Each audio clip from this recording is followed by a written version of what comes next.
Thanks, Laura and Kendra. This reminds me of talking to high school students, actually, where the front seats are empty. Yeah, good evening. I'm gratified to see all the smiling faces here, and most of you are smiling, so that's good. Anyway, in the years that I've been giving talks in South Carolina and with Parks Canada, which I was before then, I've come to realize that the usage of the words underwater and archaeology together so often envisage in people's minds the idea of treasures, and sunken ships and all that kind of stuff, and gold. In fact, in South Carolina, as Laura mentioned, I got involved in quite a lot of that stuff because one of the things I was doing was I had to manage people that would come along and say, I've found a treasure wreck and I'm going to become rich, so I needed a license to do so. So I had to deal with that day in and day out, which was no fun. Anyway, that's not exactly what I'm here to talk about. You're all pretty much more familiar with the mundane shipwrecks. Obviously not for the people that are shipwrecked, it's not mundane, but they're not glamorous. And the technologies you can see there, the lower two frames have increased over the years to the point where quite often you don't even have to go down and look at a ship in order to learn quite a bit about it. The only gold I've ever come across was that coin up on the upper right there, which was in the pocket of a Confederate soldier who sank in the Confederate submarine Hunley, sank in 1864 after successfully sinking a Union vessel. That's a very fascinating story. It was one of my projects, but it's another story for another time. Usually, what archaeologists are faced with is a dizzying array of very, very ordinary artifacts or pieces of artifacts, and from there they have to try and divine a story about them, what the people that used them, and the way we do that is we look at the artifacts, not only what they are, but the context they're in, the environment, and the cultures that possibly use them. And that way we can bring in a complete story. And that's, after all, what archaeology is all about. It's not about artifacts, it's about telling stories about the people. So for West Vancouver, that really puts things in perspective. The coast of British Columbia has a very, very long cultural history of people's utilizing the maritime environment. And what I mean by the maritime environment is not just underwater, but basically everything up to the mountains. That is sort of the focus of a lot of the things. The questions loomed very large when I was in school here in the 1970s about how did people get here, when did they get here, and that 50 years later, sad to say, those arguments are still raging. People still don't know. They know some came across the Bering Land Bridge when the waters were significantly lower than they are today. But did they come down the coast? Did they go inland? What's preventing us from exploring these things? Well, a lot of it is, of course, when they did actually come, the water levels were a lot different. So with lower water levels, you've got to go 150 meters deep in order to find any evidence that they came along the coastline. Very difficult thing to do. But be that as it may, arguments all put aside, it doesn't really matter because before about 13,000 years ago, the entire coastline here, British Columbia, was covered by an ice sheet right out to the dark line you see there on the left image. Where we sit right now, that ice sheet was approximately 2 kilometers thick. To put it in perspective, that's 2/3 of the way up Mount Baker, the image down there on the lower right, and significantly higher than the Lions. The Lions were completely gone by 400 or 500 feet, or 400 or 500 meters, I'm sorry. I keep forgetting I've worked for 26 years in the States, so I have to flick back and forth between meters and feet and things. Let's see, where are we here? Early indigenous settlers adapted to the environment, the coastal marine environment, and used everything at their disposal. Like as I'd said, at one point the water was 150 meters higher than it is today, and that puts it in that lower image somewhere above the upper levels highway. At 14,000 years ago, that ice sheet was at its furthest extent, which you'd seen in the last image. By 13,000, there was extensive warming, due in part to the water rising and forming the Bering Strait, which allowed the intermingling of the Atlantic and Pacific Oceans. And the ocean and the environment just kept warmer and warmer and warmer. And that was coupled with an significant uplifting of the land, too, below the ocean and above, as the tremendous weight of the ice went back and went off the land. I think it's called aesthetic rebound. But at any rate, that's where it was.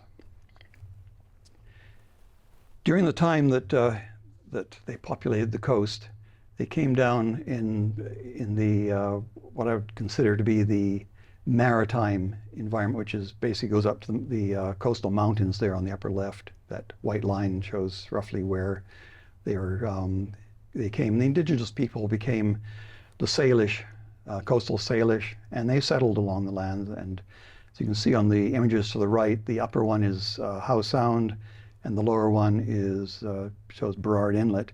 And there were a number of sites there. They settled and utilized the natural resources in the environment.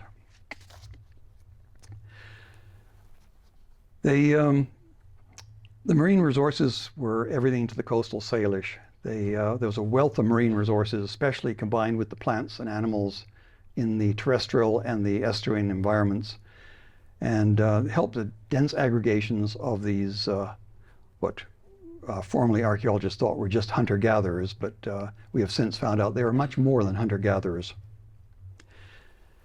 As I said, the coastal resources were much greater, very important to the coastal Salish.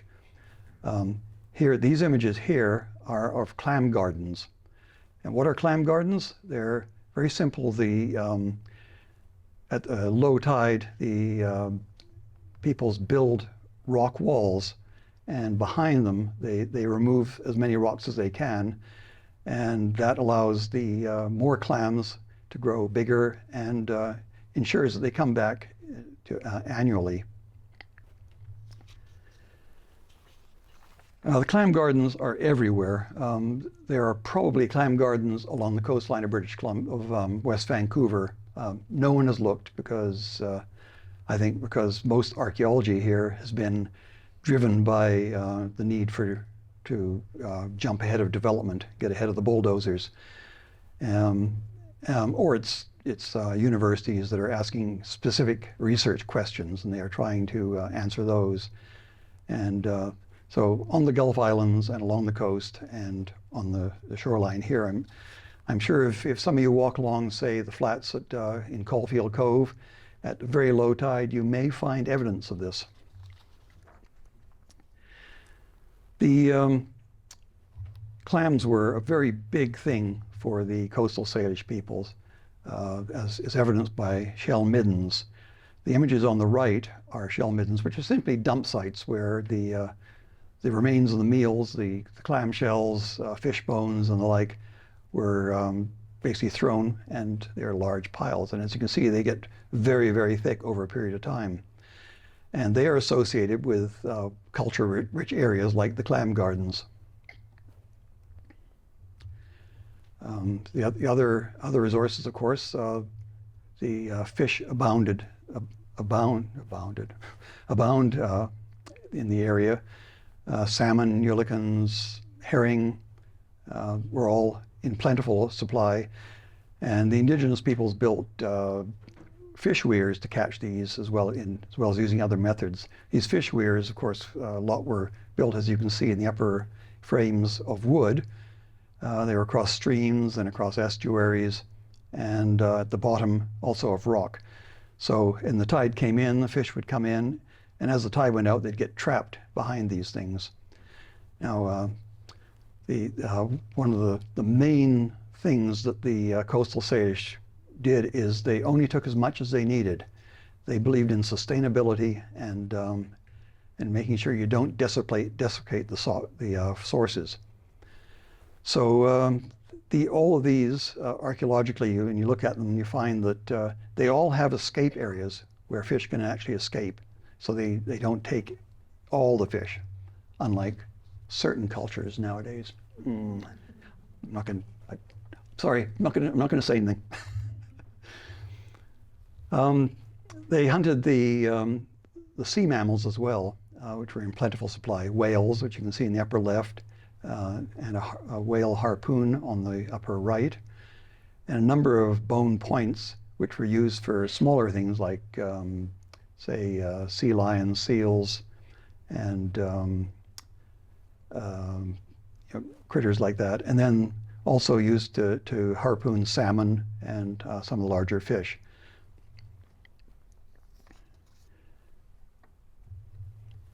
They had a very strict management protocol that was based on gender and status and ownership and community as well. The men wove the nets, built the fish weirs, hunted, fished, harpooned, and women and young children tended for instance, the clam gardens and processed the catch that the men did. All these methods were coupled with enhancement strategies, like egg transport, for example. They take eggs from fish and put them back onto the kelp beds where they could then grow. The release of immature species back into the environment, limiting harvesting sites, limits on procurement and size, and this was all embedded in their psyche and community-based in their practices and beliefs. For example, you can see a lot of the indigenous people nowadays, they have the first salmon ceremony, which is quite a thing when the salmon first appear. And this was based on the premise, the idea that they were not different than all the other creatures in the world. And as such, they had to respect their non-human kin. These strategies were also applied to the land, which was something that was not really realized until comparatively recently. Bark was stripped off trees for trade and for making baskets and mats, and the idea was not to strip all the bark of a tree, because then a tree died. And what they used the trees for? Dug out canoes. So if a tree died, you just ended up deforesting the entire area. The image on the upper right are the corner markers of root gardens. What are root gardens? Is where various rhizomes, edible rhizomes, are harvested in the intertidal area. And you can see in the lower right, sort of a stylized version of what a normal, just natural marsh would look like. You can see a very limited zone there where there are edible rhizomes. With enhancement, basically doing the same thing they did with clams, building a rock garden. They could build up the sediments, and they had a much greater harvest and ensured that the harvest was returned annually. On the lower left there, they transported plants that were needed, like rice root and stinging nettle. And stinging nettle was very important for the coastal Salish, both for making nets and for cordage, for fishing and the like. Now, the evidence for a lot of these things is really quite ephemeral. So it's very difficult to detect archaeologically. So a lot of this information came from oral histories. A quote I rather like, a Kwakiutl elder was interviewed some years back, and he said, "But see, people didn't believe we did this. They think that nature just grows on its own. But our people felt, to get more harvest and a bigger berry, they did these things, the same thing a farmer does." So they were much more than hunter-gatherers. Now the Squamish Territory, which includes much of Vancouver, north and West Vancouver, and up through Squamish, beyond Squamish, has to date, I think there are about 215 archaeological sites have been excavated, giving a solid 4,000 year population occupation of the area. Definitely in the Howe Sound area in West Vancouver, for example. The earliest dates in Howe Sound, there are some sites that were 8,500 years ago, and in the Squamish Valley, 7,100. But they're just a few dates, so they can't really determine them. But predominantly, most of the dates hover between 4,000 years and recent times. They included village sites, which were basically, what you can imagine, village sites. They had houses, they controlled areas for trade. They had, of course, middens, they had workshop areas, and they were located near important resources. The one up in the complete upper left there, DIRT1, is Horseshoe Bay. It's a very large fishing village site from the coastal Salish, with very large middens, which as you'll see later on, there's not much left there because of development. There were seasonal sites that would be located very near to the natural resources, like the clam gardens, for example, at the mouths of rivers.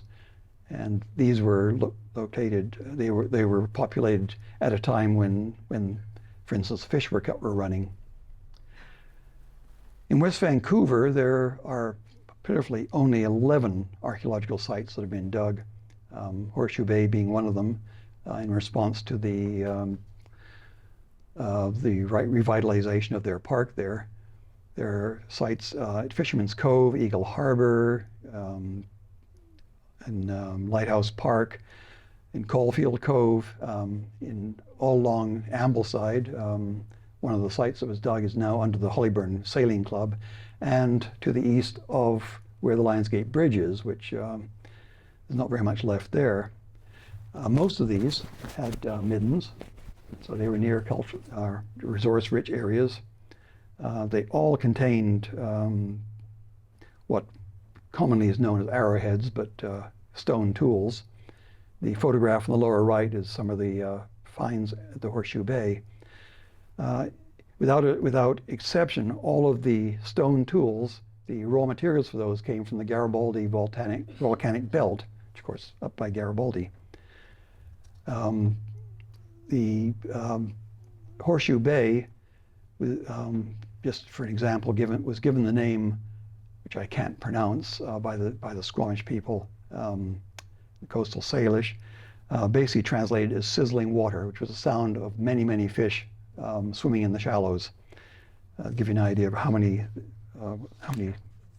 fish there were. Now I've looked at all the British Columbia site files, and a common theme through the entire thing is always site disturbed by land modification. I include the pictures there, the cover by Rod Day, not to show that there was a lot of damage there, but to show that there was modification to the lands. The image in the center there is Horseshoe Bay, the revitalization of their park there, building of the horseshoe of the Upper Levels Highway. Some of you may recognize the bridge being built over Cypress Creek there, and that's not to belittle the effects of our dynamic coastline, which certainly played no small part in the process of destruction of sites. Moving right along to the historic period, the common theme, the west coast of North America has seen many explorers from the 16th century onwards, but none of them really got up into the Straits of Juan de Fuca and into the Burrard Inlet until the latter half of the 18th century. Captain George Vancouver who's a Royal Navy British officer. He's best known for his expedition here in 1791 to 95 to lay British claim to all the areas that were previously mapped by James Cook. He writes very fondly of his first encounter with the indigenous people at First Narrows. He writes, "Here we met about 50 Indians in their canoes who conducted themselves with the greatest decorum and civility, presenting us with several fish cooked. These good people, finding we were included to make many return for their hospitality, showed much understanding in preferring iron to copper." That is probably one of the glowing testaments to the meetings of the two groups. The European interactions with the indigenous people was not always good. The image on the right there, the American trade ship Tonquin arrived in Clayoquot Sound in 1811 to trade with the Nootkas. The captain there was, well, shall we say, he was very parsimonious and didn't want to give them a good deal for their trades for furs and the like, and was very disrespectful to one elder there, who unfortunately happened to be the brother of a chief. The indigenous peoples removed themselves, came back, and allegedly to accept the terms of the captain, came on board and massacred everybody on board, except for 4 individuals who managed to get below and blew up the ship. That was probably one of the worst disasters here.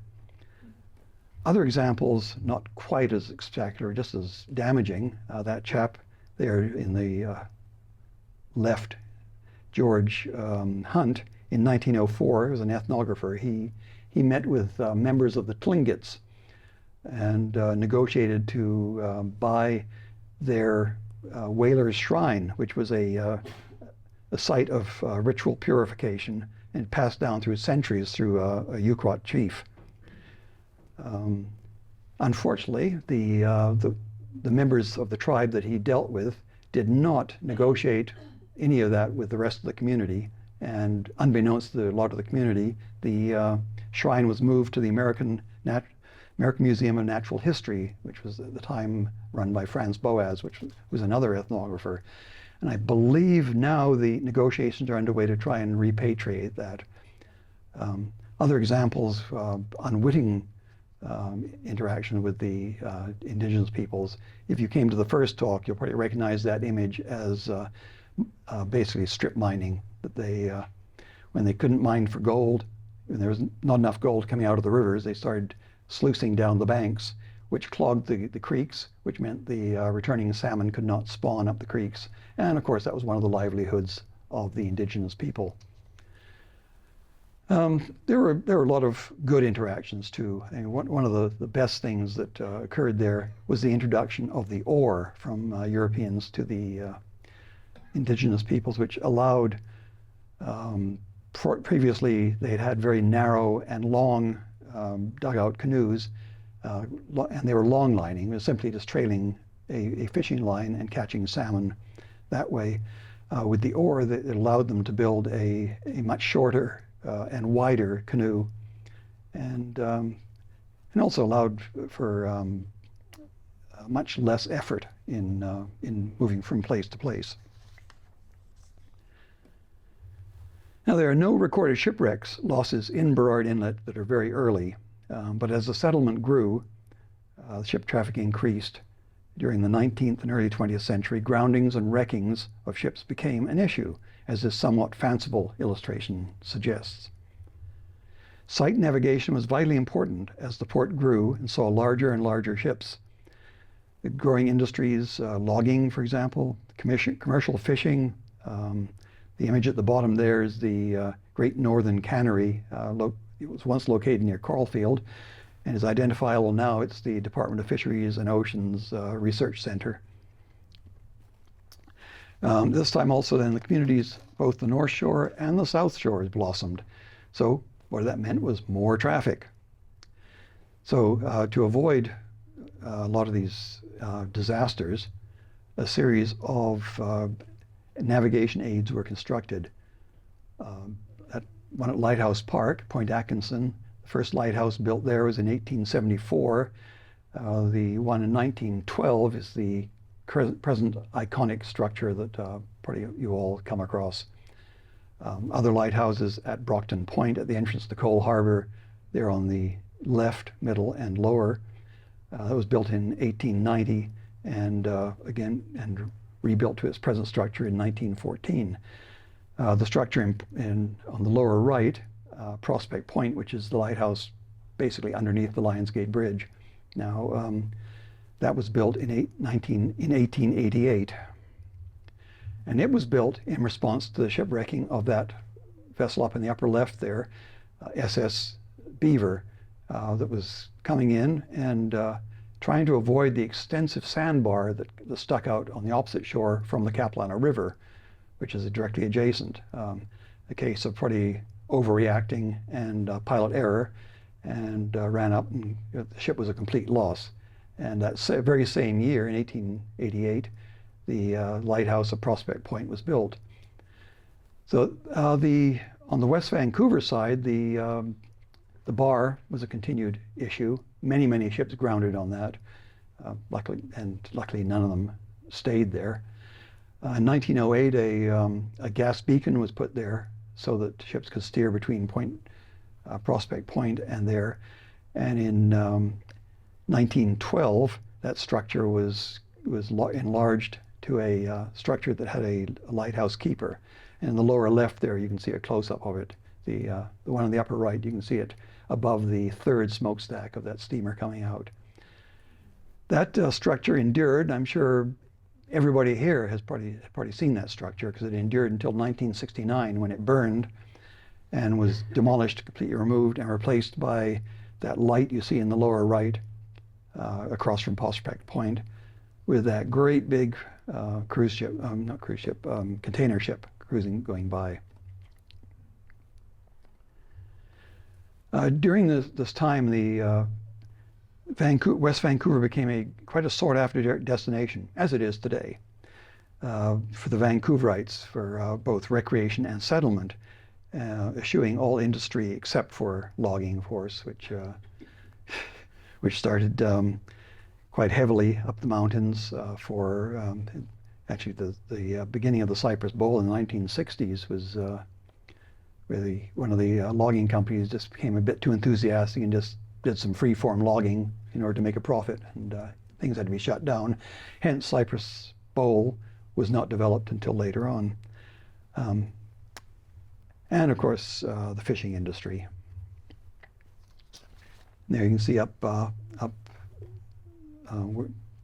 roughly where Cypress Bowl starts now. And I still ski there, cross-country ski. Actually, I was skiing last week past the Holyburn Lodge, which had been rebuilt.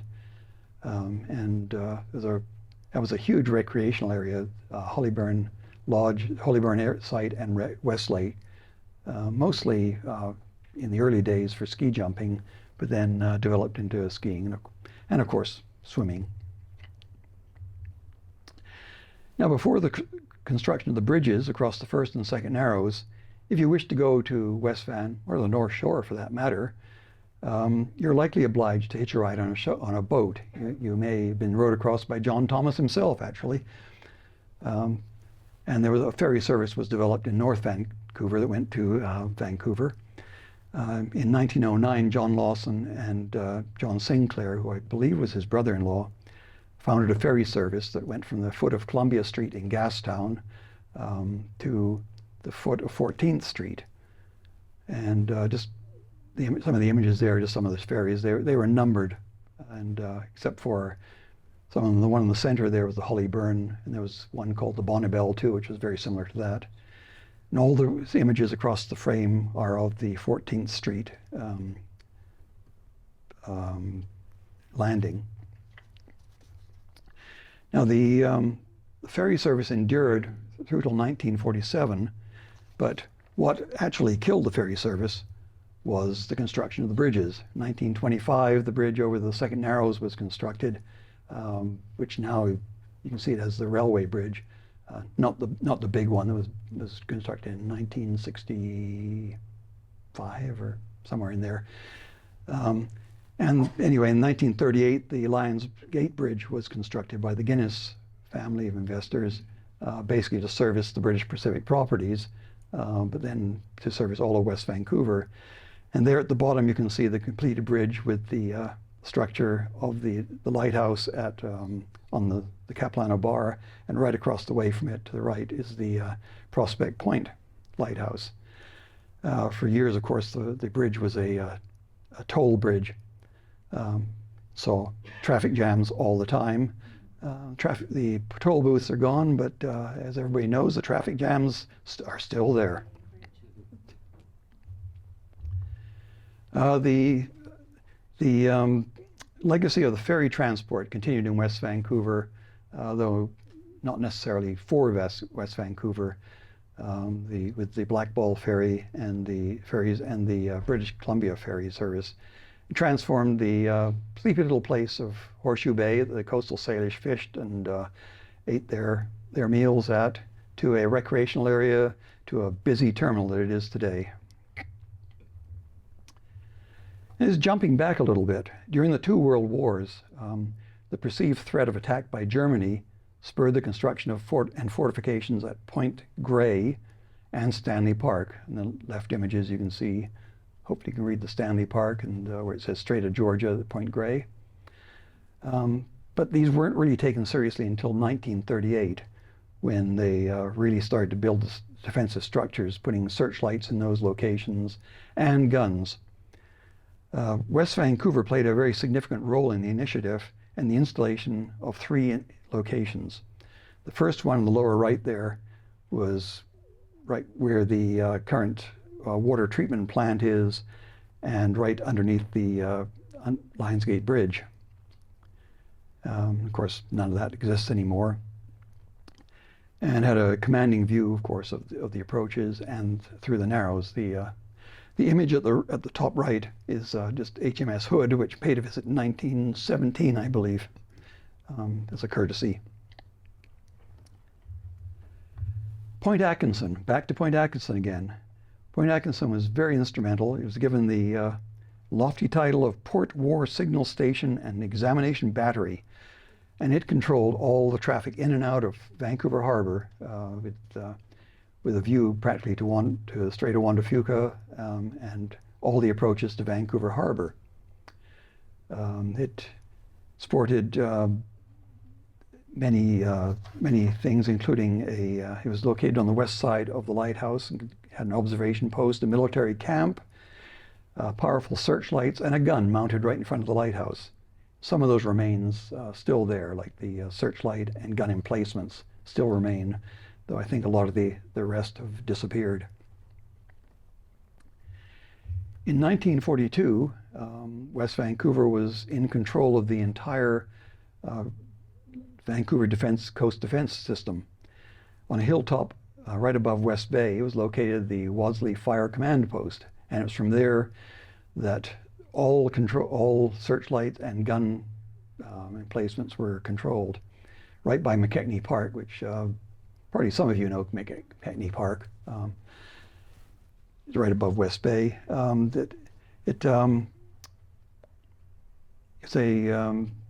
I said, it was a control center, and right after the war, quite a few of the barracks that remained there and the structures were converted into housing and made for private residences. The lower right there, you can see some of the commanding view. Of course, trees have grown up. They wouldn't have had the trees sticking up like that at that time, but you still get the idea. Okay, shipwreck obstructions.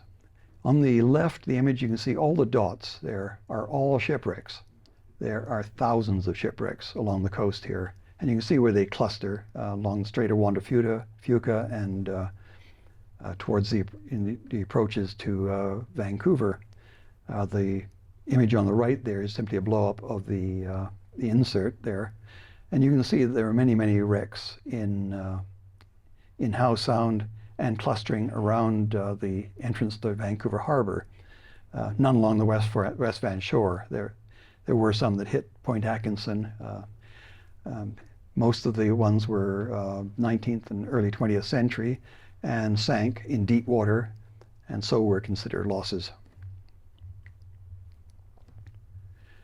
At that time, steamboats steam vessels, the late 19th century and early 20th, were basically the only means of power. And they were notorious for catching fire, blowing up, and sinking. The other causes for the sinking were faulty navigation, of course. There were no GPS or anything like that. There were some very strong tidal currents, so if you didn't know the area, sometimes you could just be swept onto the shore. And collisions were prevalent at the time. And of course, the ever-increasing fog, which I'm sure you all experienced. One of the ferries, in fact, number 5 of the West Van ferry service, fell afoul of 2 of these in the fog. A steamer collided with it, almost cutting it in half, and mercifully only killing 1 person. Well, not for that person, but everybody else managed to escape. I've included the image at the bottom simply because I like it. I like the idea in 1970s, unhappy passengers that were being taken into Vancouver, I guess probably got freaked out in the Narrows by the sound of the traffic over the bridge and bolted overboard. Arrived in Stanley Park, and many of them arrived in West Vancouver. So you can see one of them they were exhausted and tended to by the West Van residents. Now, the Department of Transportation sees wrecks as either obstructions or not obstructions. This became a very busy entrance to the city. Obstructions could not be tolerated, so they were removed. Many wrecks landed on the bar off the Caplana River, and I don't think any of them were left there. They were all floated away. I remember one, I think it was, I couldn't find any information on it, but I seem to recall when I was a kid rushing down a freighter went aground at, I think it was Navijack Point, and but it was towed off. But it was an adventure anyway. As you can see, the coastline there along West Vancouver is quite dynamic, and so adversely affected a lot of sites, as I mentioned before, the indigenous sites as well. There are many known what I call deliberate shipwrecks. They tended to be World War II military vessels that had been purchased and repurposed as workboats and barges, and at the end of their life were sunk as artificial reefs and sport diver sites. Most of those, in fact all of them I think, are in Howe Sound. The image on the lower left there and the middle right is HMCS Annapolis, which was a destroyer built in the 60s, a Canadian destroyer, sunk in Halkett Bay on Gambier Island. And further up in Porto Cove on our side, there are 3 or 4, I believe, World War II vessels that were sunk there for dive sites and artificial reef purposes. The only deliberate shipwreck we have in West Vancouver was one of these tank landing craft that had been used in Eagle Harbor as a breakwater. It eventually sank in a storm in 1973 and still lies buried in the sediments beneath the current breakwater in Eagle Harbor. Now, taken as a whole and through time, the various cultures have moved to this area and adapted and utilized the maritime environment for their purposes, but often with different priorities in mind. The indigenous people utilized and relied on the maritime environment, maritime resources, with a view towards sustainability by taking only what they needed to survive and by modifying the environment only to enhance the productivity and ensure continual annual yields. The European settlers, I paint broad brushstrokes here, not necessarily always true, historically focused more on modification of the environment to their needs rather than adapting to the environment. And they tended to view a lot of the resources as infinite. And it's in comparatively recent years that we have come to realize that this is not the case, and have become to embrace sustainability, the concept of catch quotas, seasons for hunting and fishing, planting trees in logged areas to ensure regrowth and prevent erosion of the soils, which hit West Vancouver hard. I think that was in the 70s too. I remember big mud slurries coming down across Marine Drive because of clear-cutting sites to build houses. They've also come to see restoring streams to their original layout to enhance the stream and encourage the salmon to return to their spawning grounds. A lot of this was done in conjunction with First Nations groups, so learning from each other. Luckily, the maritime environment we live in is fairly forgiving, unlike places like the tundra and deserts, which have very fragile ecosystems. I have to give a shout out at this point to the Howe Sound Biosphere Region Initiative Society that has been coordinating with multiple stakeholders and user groups of the Howe Sound to ensure sustainability and biodiversity of the region. The last thing I'd just like to touch on before the hook comes out and hauls me off stage here is a sense of place. Now, a sense of place describes a wide range of connections between people and places that develops based on place meanings like sizzling water, for example, at Horseshoe Bay, and the attachment a person has with particular settings. The indigenous peoples and their descendants, the First Nations, believed each person was of the land and therefore kin to all life forms.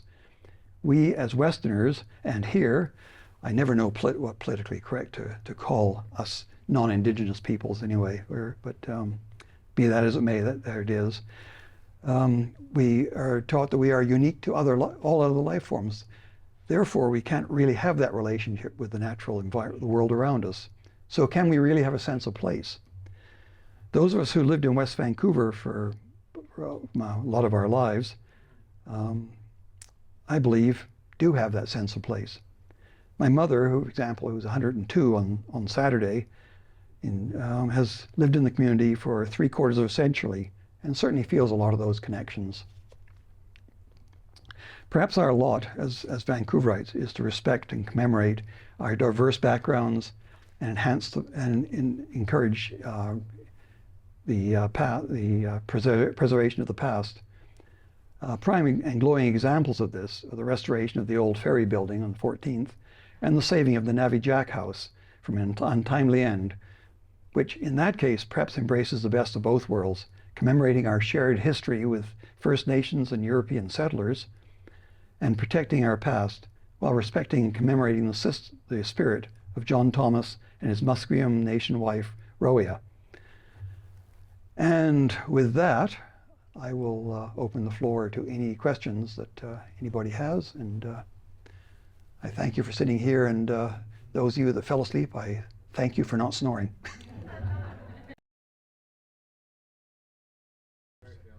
The DIR, that's one of the site numbers. The British Columbia site forms for archaeology sites, they have a alphanumeric site numbering that designates where the site is. D1RT1 was Horseshoe Bay, and if you go to areas like Howe Sound, I think it's DRT something, some other numbers. It's just a site numbering system.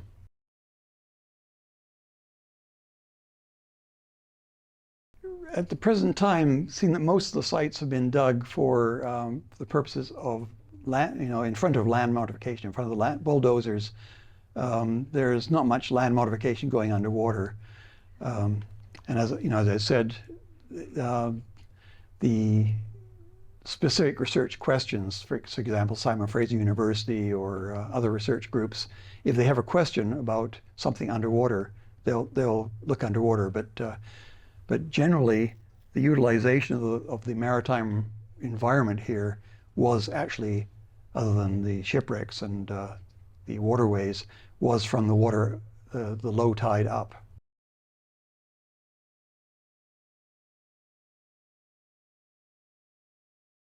Yes, I'm familiar with that. One of the researchers I did work here before I left was with Norm Easton, who is instrumental in that kind of research. And I actually worked on a site in Galiano Island at Montague Harbor, where you have this gigantic shell midden, and it continues underwater. And that was because also because of the land lifting and because of the rise of the sea levels, but also all the Gulf Islands are tilting on that plate. So on our side, they're all coming up, and on the other side, they're going down.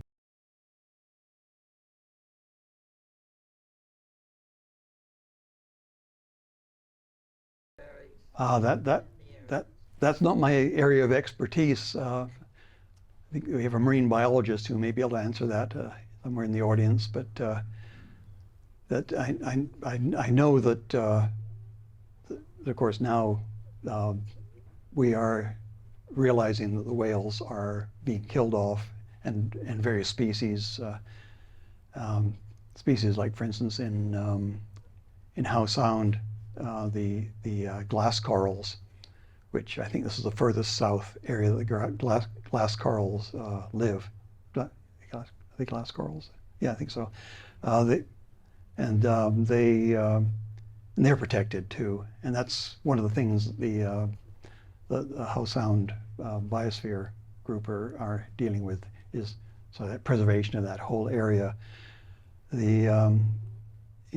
Obviously we're doing our part now with the rechannelization back to their original configurations of the streams, so so the salmon can come up and the like that. So and I said that's in partnership with the First Nations, realizing that the coastal Salish had a fairly large population, nothing like ours, but they still, right from the very beginning, embraced sustainability and not taking more than you need.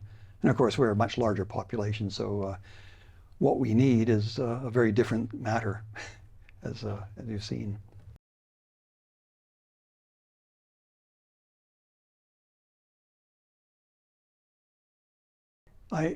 Of course, I wasn't here. The question, I don't know if everybody heard it, was the dig in Horseshoe Bay, where the artifacts went and what happens to the story in Horseshoe Bay. The artifacts, I believe, are at the University of South Carolina. Yeah, great. That's a long trip. University of British Columbia. And the story at this point, seeing that there's an awful lot of development there, we have to rely a lot on the oral histories of First Nations as to exactly what was going on there. Well, the question was, does the West Vancouver Museum hold that information? But unfortunately, we don't have a museum in West Vancouver, and so and the actual information is very hard to get hold of. I had to get a colleague of mine who's a contractor in archaeology to go to the site files, to look at the site files, because myself as an individual person could not do that. And I had to be officially affiliated with a university, which I'm not as yet. I will be affiliated with Simon Fraser shortly, teaching there, but I'm not at this present time. So they said, no, you're just a member of the public. You can't come in and look at all the site files. So all the site file information was from this colleague of mine.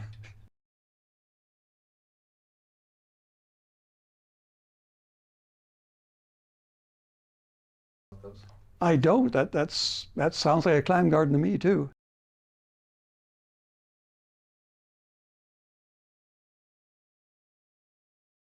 I honestly have no idea. It's if I was still an archaeologist, practicing archaeologist here, I'd take that information, because it's pretty quite common here, as it is in South Carolina, that most of the sites below water and on the beaches and things are found by individuals, and if we're lucky, they're reported to the archaeologists, or in my case down there, the state, so we can come and look at it.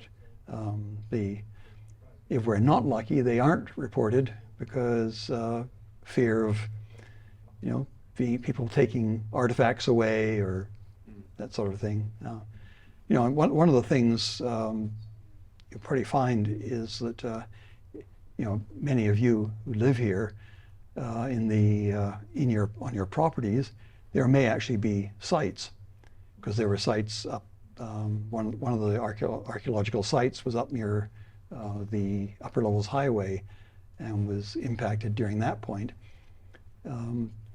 But again, it's very hard to get that information quite often, because using a example from, I think it was Lasqueti Island, trying to get information from them about the clam gardens and things in their areas, very difficult to find, because they're very distrustful. They say, well, if we tell you that, you're going to take our property, or you won't allow us to build a house there, or that kind of thing. So that's a matter, as I found, it took years. I was in South Carolina for 26 years, and most of that was trying to build trust with individuals, that we weren't, a big bad state wasn't going to come in and take everything away from them. We really need to know this stuff. So I've only been back here, 10 years, so I'm not all that familiar with how people feel about that. And if you come across an indigenous site, for example, with stone tools, and there's an archaeologist called Rudy Reimer, he's a First Nations archaeologist, and he's done quite a study of the sites all from the Squamish Valley down through North Vancouver, and a lot of the information came from his dissertation, because he combines the oral histories with the archaeology and the where the resources, the natural resources are, and has woven quite a story out of that. So and he can probably be got hold of again, probably through the Historical Society. As far as clam gardens, if you think you found a clam garden, Dana Lipovsky in Simon Fraser University, that's her forte, and most of the information about the clam gardens came from her. So if things like that, you could contact Simon Fraser University, and they would know. I think Rudy graduated from there too, so they'd be able to get hold of Rudy and Dana, who's a professor there.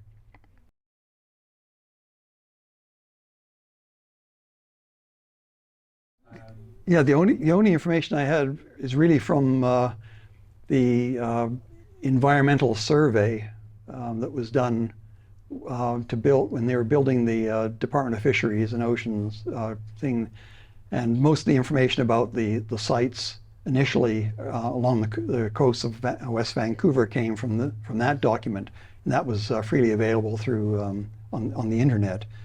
And then to get more information other than just the location of them and a brief description, that came from, then that's when I had to drill to the archives with associate. And there is, I believe, mention there of the history. They did a history of the cannery.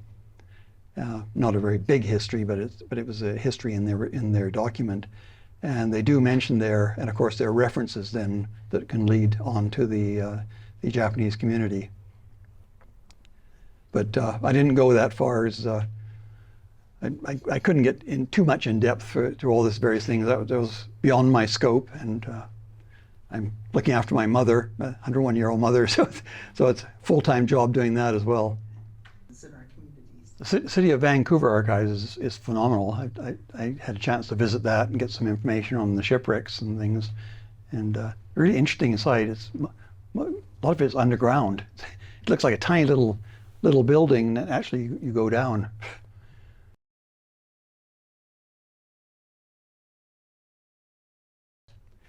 It is highly possible.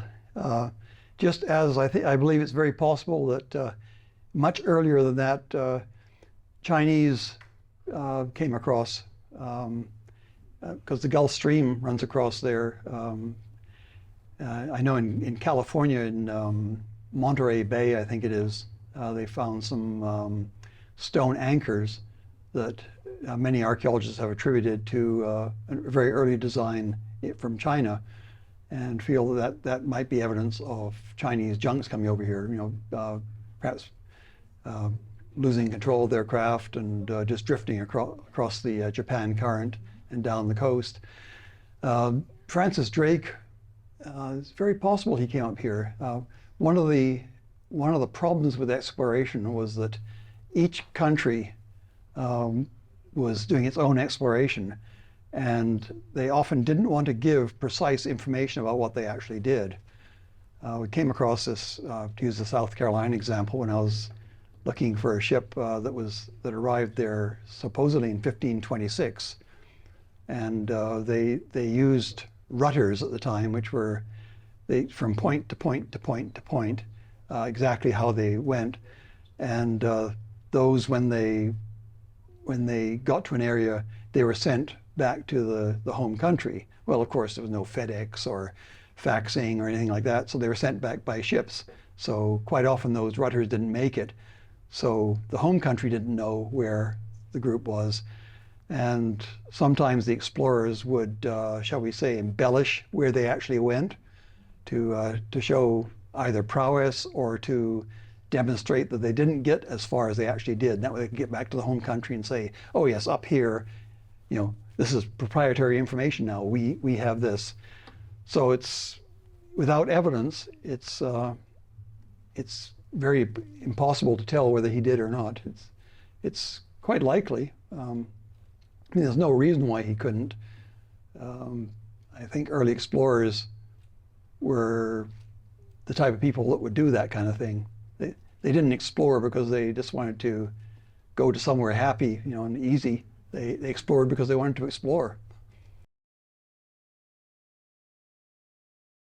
Now that I don't know. It was a shipwreck. And the different colored dots are keyed to the type of ship and the disposition.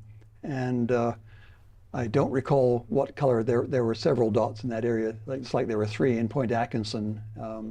You know, a yellow dot, a red dot, and a blue dot, and they all have meaning. But and it's quite deep there. So yeah, well, Howe Sound is something like about 300 meters deep. It's a fjord after all, yeah.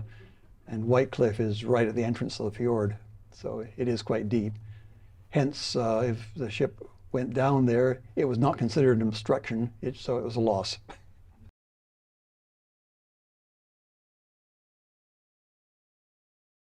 Absolutely. The documents that I showed you there, and the texts that go with them about the coastal defenses in British Columbia, those are all available online. Oh, look at that. I tried to get a bit more information and was unable to, so probably part of the archives would take care of that. I agree about McKechnie Park, and thanks for explaining what that round wall was that we used to. I don't know if that was part of the establishment or not, or modern. But I guess that just means more research. Yeah. To find out exactly. That is at the high point, which would give the best view if you get rid of the trees. So that would tend to make sense as where the observation post was. Yeah. The barracks, well, barracks can be down lower, because as you know, McKechnie Park is just, there's this big mound and you have to climb up to it. Yeah. It's all fascinating, and that's the great thing really about these talks and about history, is that it just opens new avenues and new questions and new routes of exploration, which is wonderful, I think, especially in our community when our history is you know, almost with our local history is almost within living memory.